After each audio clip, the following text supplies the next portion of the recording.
we want to pursue in government and even in the Ministry of Foreign Affairs is an open government policy.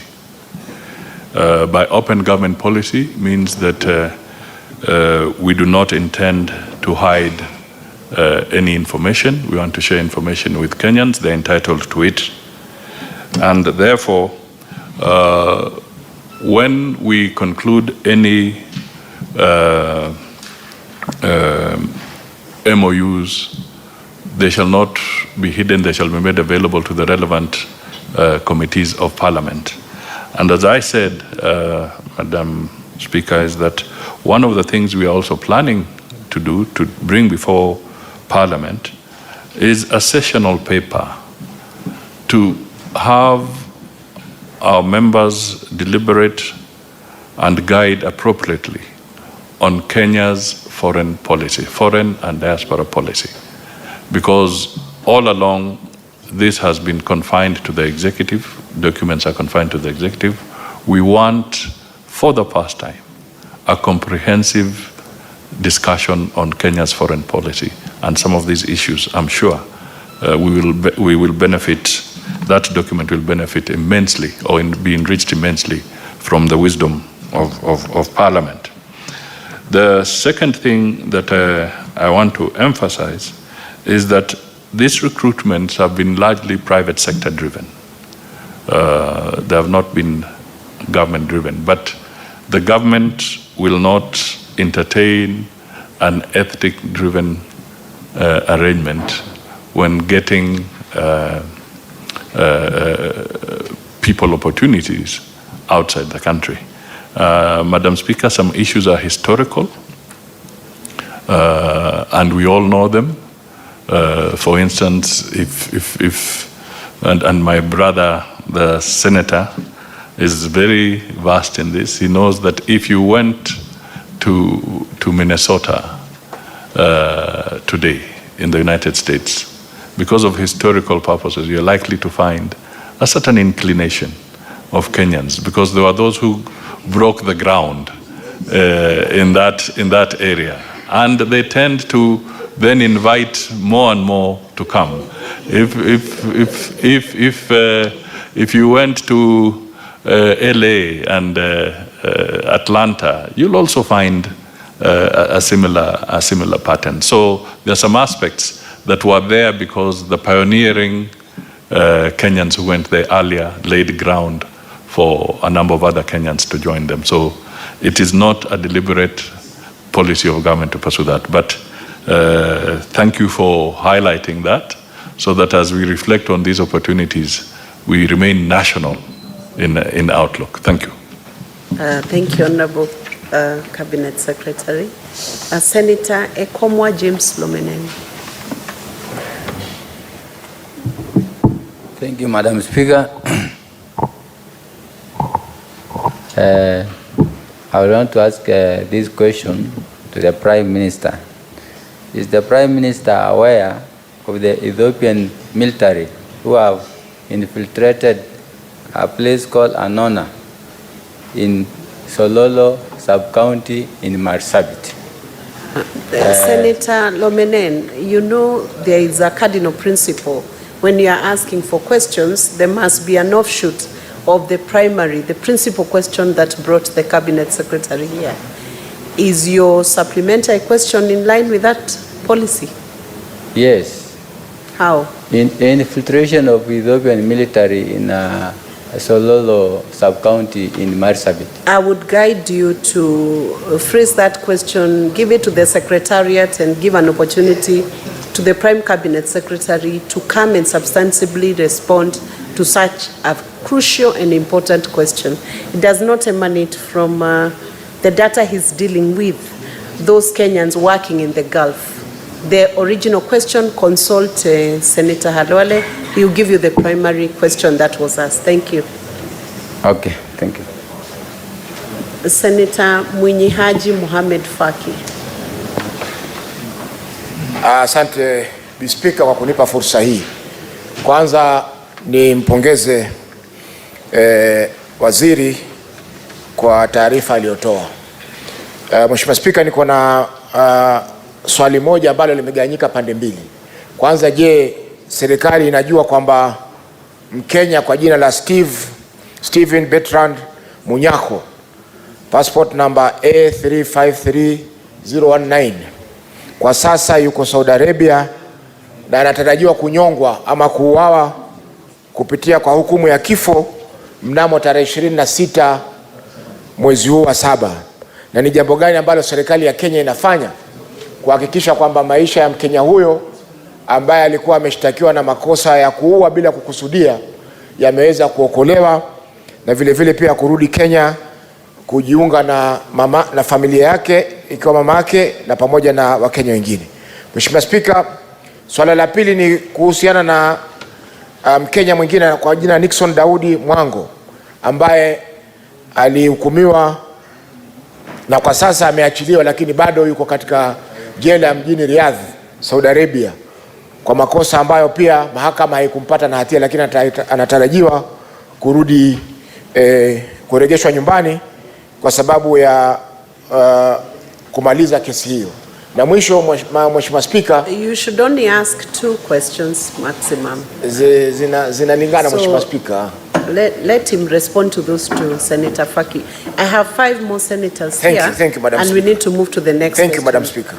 Prime Cabinet Secretary, please respond to that. Thank you, Madam Speaker. Yes, we are aware of the case of Stephen Bertrand Munyako, who was incarcerated on a case of manslaughter in Riyadh, and I wish to state that a few weeks ago I did write officially to the Foreign Minister of Saudi Arabia, intervening that this individual should not be executed. That execution was deferred. It did not take place. I also had the opportunity to meet the family of the mother of Stephen Bertrand Munyako, and we had a conversation. And the challenge that is there is that there is a proposal that is being mooted by the family of the person who died, that they be compensated to the tune of 150 million, equivalent of 150 million Kenya shillings. Madam Speaker, the family has raised about 10 million shillings, and they continue to try and raise more money, because this is what they call the blood money, some financial settlement for that. And clearly, it would be remiss of me not to notify the nation and Parliament is that there's no budgetary provision for the government to settle this kind of situation, whether in Saudi or any other country. But the ministry and the government is doing what it can to see if this matter can be resolved differently, and perhaps if the family that lost their individual can perhaps climb down from the high level of 150 million Kenya shillings so that this case can be resolved. So it is work in progress. It's a conversation that is ongoing. The second one, which you talked about, we are yet to obtain information, so I will not be able to respond immediately to that specific one.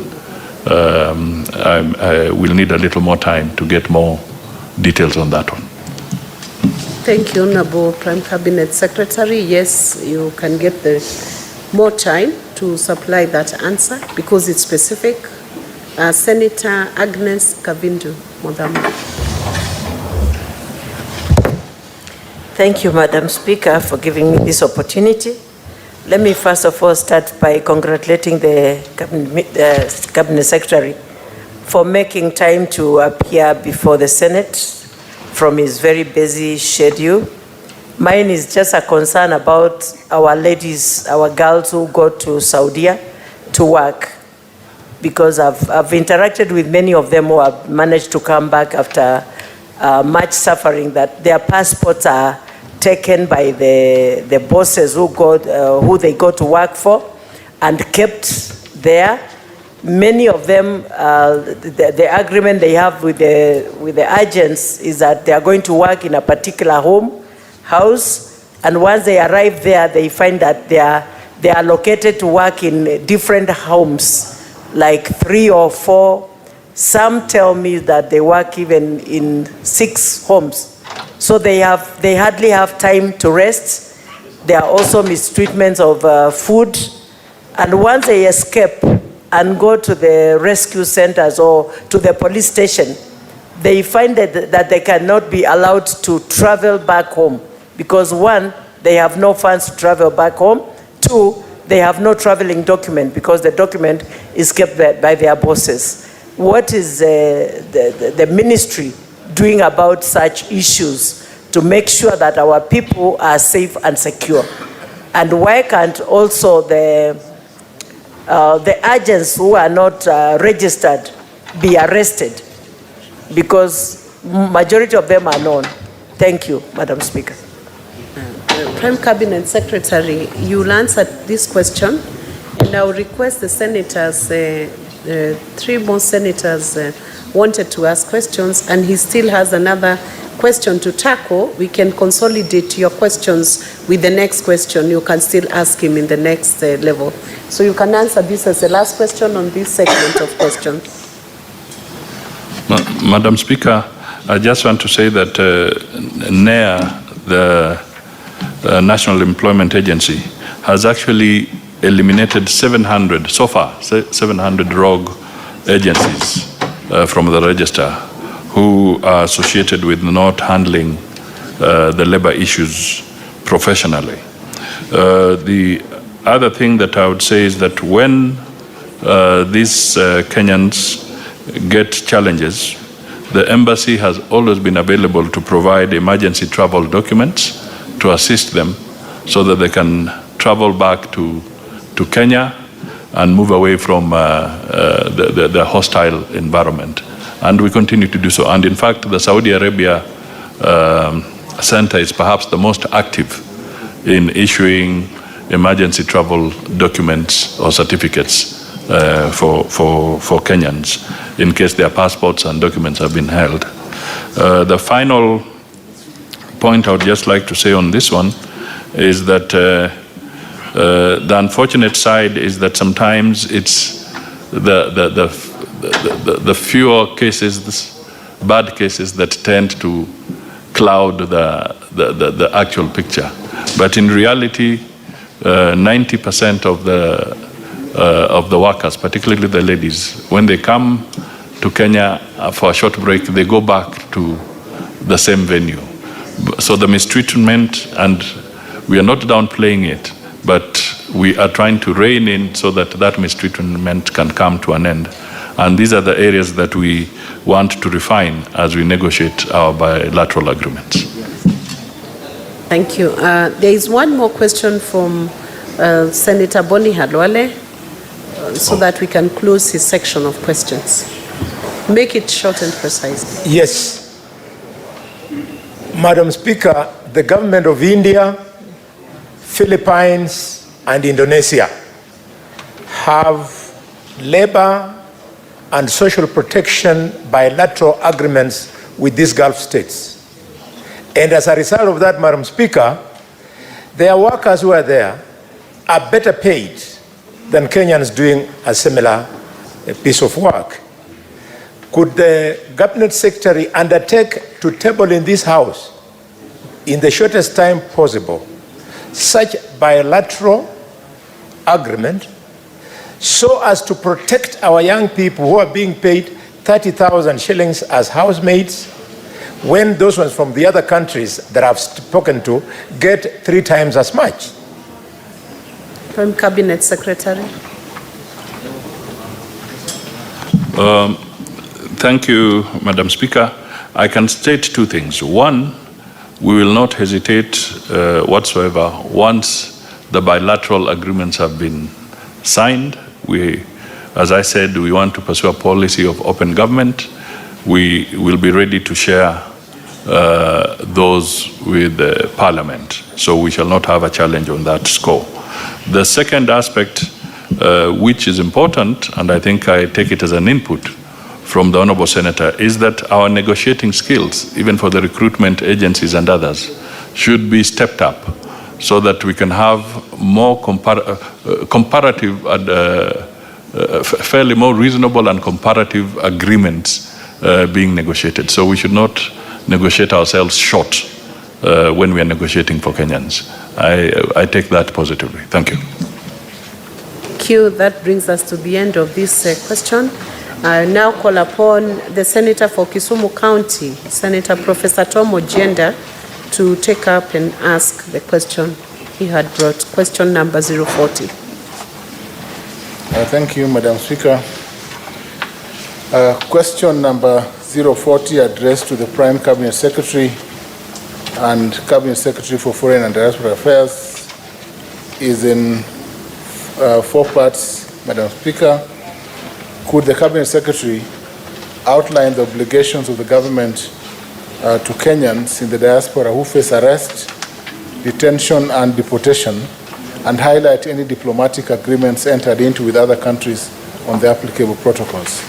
But B, what protocols has the government of Kenya established for readmitting deportees into the country?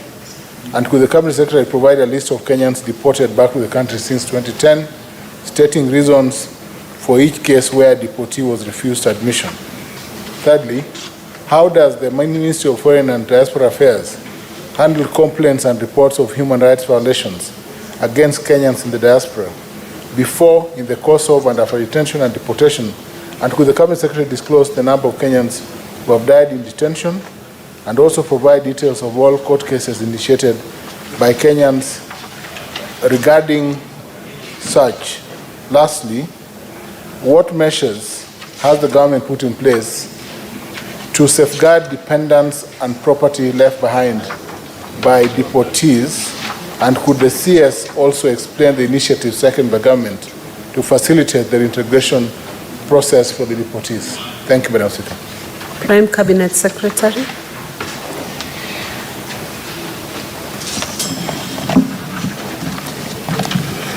Thank you, Madam Speaker. The first aspect is I would like to inform the House that consular officers at our missions abroad normally visit Kenyans in distress in the host countries, such as those in hospitals, detention centers, or prisons. They offer assistance that includes issuance of emergency travel documents to Kenyans in the diaspora at home who may be in distress and want to voluntarily return. And this is in line with the 1963 Vienna Convention on Consular Relations that provides for general functions of a consulate, which includes protecting the interests of its nationals, both individuals and bodies corporate, within the limits permitted by international law. The consular functions listed in Article 5 include issuing passports and travel documents to nationals of the sending state and assistance in succession matters. Further, Madam Speaker, Article 36 of the Convention confers the following rights to a consular officer: right to receive information regarding the arrest of nationals of sending states, the right to communicate with the arrested person and vice versa, that of the arrested national to communicate with the officials of the sending state, in this case our mission staff. There's also the right to visit the national of the sending state if in custody or detention to arrange for legal representation. And D, there's the right to respect the wish of the arrested national, including not to take any action expressly or on behalf of the national. However, these rights can only be exercised in conformity with the laws and regulations of the receiving state. I also wish to state that the Kenya Citizenship and Immigration Act, Cap 170 of the laws of Kenya, provides for issuance of emergency travel documents for Kenyans facing deportation and sets out conditions when someone can be denied entry. Madam Speaker, I would want to point out that so far, Kenya has entered into an agreement with South Africa regarding the return of nationals refused entry and illegal entrance, which was signed on 23rd November 2022. Under this agreement, it is the responsibility of each country to verify the nationality of the deportees and, where necessary, grant them necessary travel documents. The agreement is, however, subject to the respective domestic laws and international instruments, including the 1969 OAU Convention governing specific problems of refugees in Africa. With regard to protocols readmitting deportees, the Citizenship and Immigration Act sets out the criteria or protocol for admission of such persons into the country. This includes the issuance of travel documents, verification of identity, confirmation of citizenship, right of entry, and residence, among others. To this end, immigration officers along the points of entry and exit usually confirm that the person being returned is a Kenyan national before admitting him or her into the country. With regard to the second part of the question, requesting that I provide a list of Kenyans deported back to the country since 2010, stating reasons for each case where deportees were refused, I state as follows. The State Department of Immigration and Citizen Services has informed that the following number of Kenyans were returned on various grounds since the year 2022. We were not able to have information dating back to 2010. So we are able to present what we were able to get, and hopefully we can get the rest later. In 2022, there were 186 deportees. In 2023, there were 378. In 2024, there are 166. So a total of 730 deportees are on record since 2022 to date. Madam Speaker,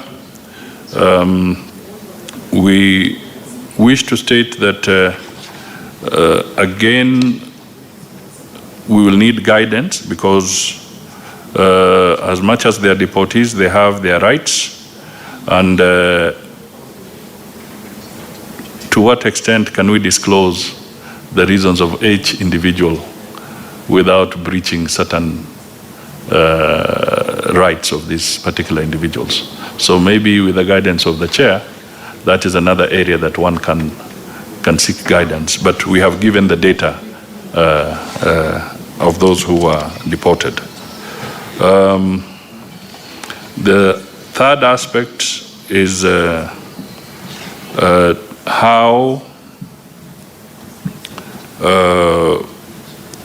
how does the Ministry of Foreign Affairs handle complaints and reports of human rights? In this regard, I wish to state that Kenya recognizes the sovereign right of any nation over their territory, and in managing their internal affairs, including admission and stay of persons in their territories, it is the duty of every Kenyan, therefore, to obey the laws of the receiving country. The protection of human rights is governed by the international human rights laws, which include the Universal Declaration of Human Rights, the International Convention on Civil and Political Rights, and the International Covenant on Economic, Social, and Cultural Rights, and the International Convention against torture and inhuman, cruel, or degrading punishment, among others. The exercise of powers over nationals of another state thus should be within the confines of international law.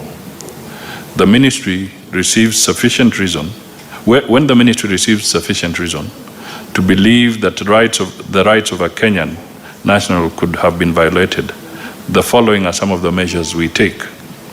A consular officer undertakes a visit to the affected person to provide a report on the circumstances surrounding the matter. The ministry may also consider dispatching a diplomatic note to the concerned state's mission requesting to be furnished with information regarding the circumstances surrounding such violations. Where the evidence is overwhelming and no response is received from the host state, the ministry may issue a demarche where the highest-ranking diplomatic representative, ambassador or high commissioner or charge d'affaires is summoned by the Ministry of Foreign and Diaspora Affairs and issued with a protest note requesting action. Similar action is undertaken through the Kenya mission in the capital of the country in question, where our ambassador or high commissioner or charge d'affaires presents the displeasure of the Kenyan government on the same and delivers a protest note. The ministry may also consider dispatching a special envoy or other high-ranking official from the capital to appeal or intervene with the host state.